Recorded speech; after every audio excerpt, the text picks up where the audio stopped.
Hey y'all, I am back with a new What's for Dinner. I'm going to be sharing 5 delicious dinners that I have recently made for my family. So first up, I'm making Crock Pot Chili. So I have 1.5 pounds of ground chuck. I'm just going to get that browned up and seasoned with some onion powder, and I'm also going to be cooking in some fresh garlic.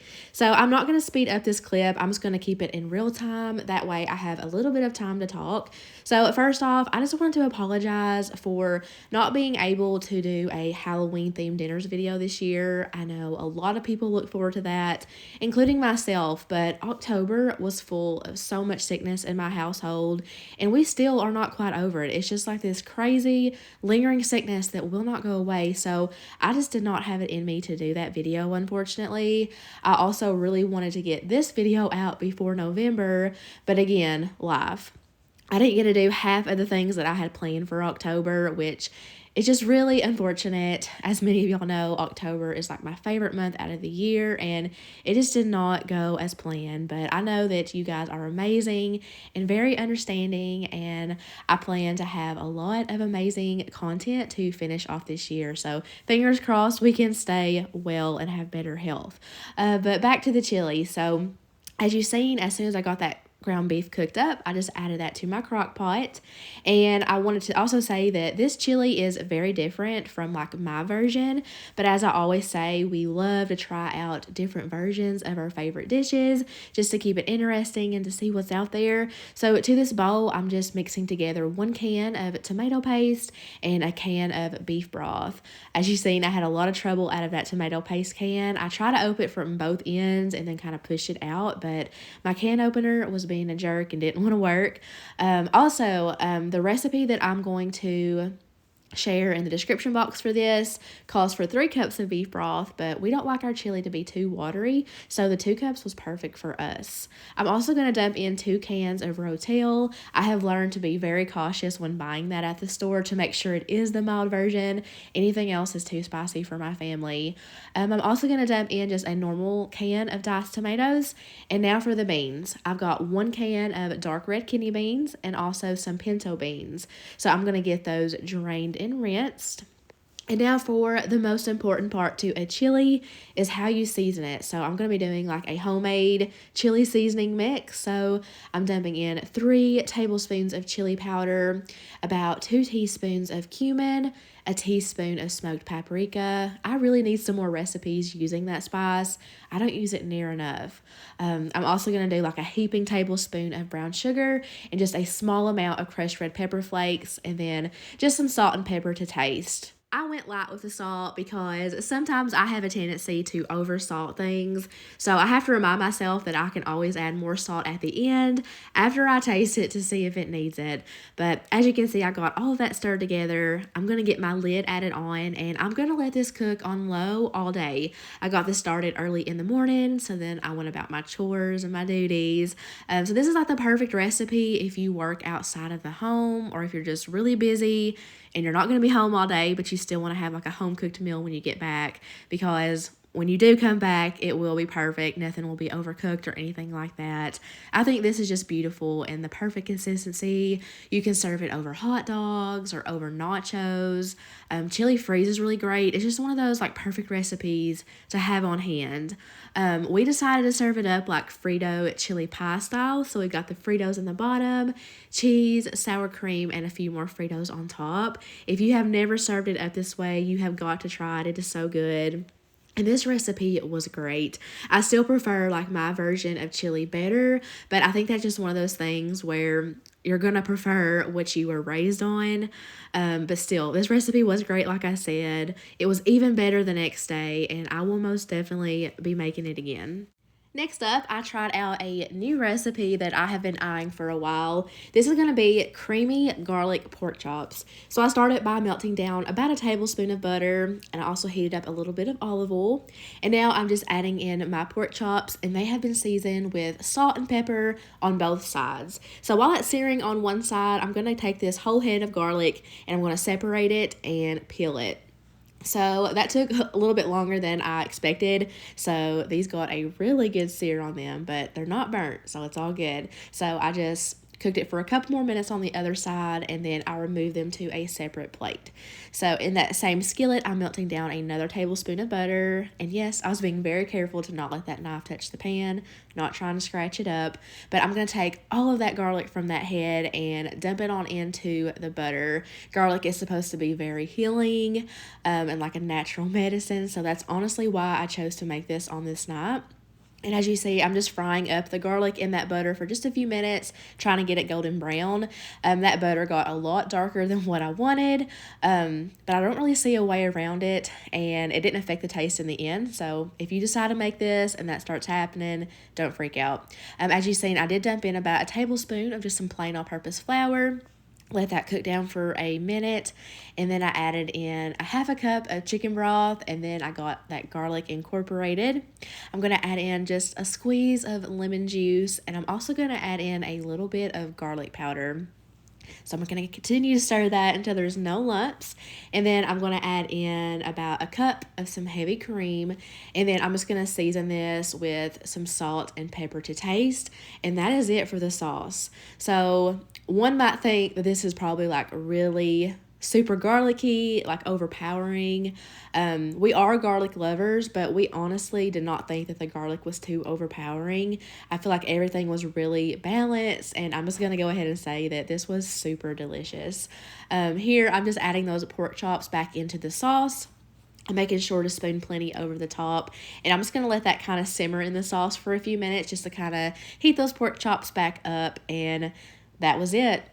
This is really quick to throw together, especially if you were to like prep your garlic earlier in the day. You could have this on the table in no time. You could serve this over rice or like noodles, but as you can see, we did it over some homemade mashed potatoes. And I was sure to spoon plenty of that sauce over the top. And I took the broccoli and cauliflower from last week's video where I made that veggie tray, and I steamed it up and seasoned it with just a little bit of butter, salt, and pepper, and it went really good with this. But yeah, these pork chops were so good. Love the flavor of them. I personally really enjoyed eating like the cooked garlic cloves. I thought that was very good. Definitely a new favorite. And if you don't eat pork, you can totally do this with chicken and it will be very good as well. The next night is the meal that I was the most excited for out of this whole video. I'm going to be doing hibachi on the Blackstone. I'm pretty sure this meal is the reason that a lot of people want a Blackstone. I know that when I first got mine, this is the first meal that popped in my head. This was my second time cooking on it. So as you've seen, I did start by heating up some olive oil. My griddle is nice and hot, and I've laid down my chicken. This is just one large breast that I've cut up. And then I'm seasoning it with this Mr. Steak Super Blend seasoning. I'm going to be using that on everything throughout this video. I have been using it a lot recently. We really like it. Pretty sure I bought it at a Bass Pro Shop, but I'm sure you can get it other places. So over there to the left, I melted down some butter, and I've added my zucchini. This is 2 zucchinis that I have washed and sliced into wedges. I am trying to turn everything like flesh side down. Is that how you would word it? Well, you can see what I'm doing. I just want the light green part down to get a nice char on it. At this point, I'm going to come in and get my chicken moved around just to try to get like an even sear on it. I did have to go in and take like each individual piece and flip it over because, again, I just wanted everything to be nice and even. Now I'm going back into the zucchini and I'm getting that flipped over to get the other side nice and charred. Now I'm going to go in with this teriyaki sauce and use it on all of my meat and veggies. This teriyaki sauce, such a game changer for me. This is the first time I bought this particular one. If you watch my channel, you know I don't cook with teriyaki sauce hardly at all. I did do one recipe with it, maybe earlier in the year. I don't even know. Maybe some of you guys remember it, but we weren't that big of a fan. It just didn't work with what I was doing, and it turns out I just bought the wrong one. It was like a thick teriyaki glaze, so all I'm saying is I'm happy that I have this now, and I can't wait to start using it more. So anyways, I got the chicken and veggies cooked to my liking, and I moved it all over to the left side of my grill because at this point I have turned the heat off on that side just to keep everything warm. And now I'm going to get started on my fried rice. So I added some more olive oil and butter, and I'm using some cold white long grain rice that I cooked the day before. I have always heard and I have learned through experience to use the cold, like dried out rice. It works better for this. Each individual grain of rice will get like perfectly fried up versus if you use it hot, it'll all just kind of turn into mush. I have done that before, never again. So it took a little bit to get that kind of broken apart where it was so cold. But once it did, I threw on some minced garlic, cooked that for a little bit before incorporating it. And now I'm just making a little hole in the center of that rice, and I'm going to add in 2 eggs. Doing it this way will prevent the eggs from running like all over the grill. I'm just going in with my spatula and I'm just kind of scrambling that up at least halfway through before I start incorporating that into the rice. So one thing that has been just a little bit challenging for me with the Blackstone is having to use the 2 spatulas. I'm left-handed, so I'm not used to using my right hand when cooking, like at all. So it's been a little bit of a learning curve. By the way, at this point, I'm adding in a little bit of low-sodium soy sauce. That's what gives the rice such a good flavor. But yeah, even though it's a little bit challenging, it has been kind of fun. I feel like I'm a little kid again, like acting like I'm working at a restaurant. I'm enjoying it. So anyways, the rice cooked up in no time. I got that moved on over to the side where the heat is off. And since the steak takes the least amount of time to cook, I did cook that last. So again, olive oil, butter, added my meat down. I'm pretty sure this was like sirloin steak. It was a pack of 4 like small steaks. It looks like nothing on this huge griddle. I'm sure someone will say that, but I promise you, this is the perfect amount for my family. So I did add some teriyaki sauce to that as well. Took no time at all to cook. And here's everything all done. So I really wanted to get like a picture and video of everything cooked together on the grill. But that was a mistake because that rice, even though the grill was off, obviously it takes a while to cool down. So the bottom of that rice got a little bit crispy. And I was so disappointed about that because the rice is like my favorite part of the whole meal. And it was the best tasting fried rice I have ever made. So that's why I was so mad that, some of it was just kind of crunchy. But you live and you learn, and I will not make that mistake again. I told Josh that the universe must be telling me to eat less carbs because last week it was the potatoes, now it's the rice. So annoying. But anyways, everything else was so delicious. I really love that zucchini. The meat was perfect. I love the flavors of everything. And I know that a lot of people love like the yum yum sauce to go over everything, but we're not big fans of it. I've only had it a couple times, but I don't know. Maybe I need to make it on my own. The next night, I made some homemade, like Red Lobster style Cheddar Bay Biscuits. So this mixing bowl, cheese grater, and butter came out of my freezer. I let it sit in the freezer for about 20 minutes so everything is nice and super cold. To my mixing bowl, I added in 2 cups of self-rising flour. I'm adding in some Old Bay seasoning and garlic powder. I have never bought Old Bay before. That was my first time, and I really love the flavor that it added, so I'm excited to have that in my spice cabinet. I got the dried ingredients mixed together, and then I'm taking that super cold butter and I'm shredding it with the cheese grater. A lot of you guys have recommended this tip to me. It makes it really easy to like mix in with the flour. But if you didn't want to do that, you could use a pastry cutter, or you could even just use like the back of a fork. I did have a little bit of trouble with it wanting to stick to the paper, but I got it off camera with that spatula. But also I use wax paper, so definitely recommend using parchment paper. But I got that blended in with the flour, and then I added in about a cup of some shredded sharp cheddar cheese, and I added in a little under a cup of buttermilk. So this is supposed to be a pretty dry and crumbly mixture. You don't want to overmix it, but I did end up having to add in more buttermilk, and I'll talk about that in just a minute. But I had my oven preheating to 425 degrees, and my cast iron skillet was in the oven preheating with it, so it's nice and hot. I'm just greasing it up with some olive oil. And I'm taking my large cookie scoop, and that's how I'm plopping the biscuits into that hot cast iron. I am using a spoon to kind of fix the edges because it was a little bit too crumbly and it was kind of falling apart. And by that 3rd biscuit, I realized that something was a little off. I think the recipe was off with the liquid amount, or maybe I just used maybe a little too much flour. I don't know. But either way, after this biscuit, I did go in and add in a little bit more buttermilk. So if you choose to make this, I definitely recommend to use at least a cup, maybe a little bit more, and this whole process will be a lot smoother. So after that, it went really smooth, and I'm gonna pop that in the oven for about 12 minutes. So while that was baking, I got started on the garlic butter. So I just melted down a couple tablespoons of butter, added in some garlic powder and some dried parsley. That is it. As soon as those came out of the oven, I'm brushing the garlic butter over the hot biscuits. So on this night, our 16-year-old nephew stayed with us, and after I got done filming this, when I say this whole pan of biscuits was gone in less than a minute, I am not even kidding. He had like 5 of them. So I feel like that's pretty self-explanatory to say that these were absolutely delicious. So I will most definitely be making these again and again. So to go along with it, we're going to be doing a pasta dish. So it's going to be a browned butter Alfredo with some cheese ravioli. So I started by boiling up that frozen ravioli, and now I'm going to make the Alfredo. So you need a stick of salted butter. I melted it down, and you're going to want to cook that until it turns this golden brown color. Once it reaches that color, turn that stove down to low and add in a cup of heavy cream. You'll want to, of course, get those two things mixed together. I find it easiest to do that with a silicone whisk. And now I'm just adding in some Parmesan cheese that I shredded myself.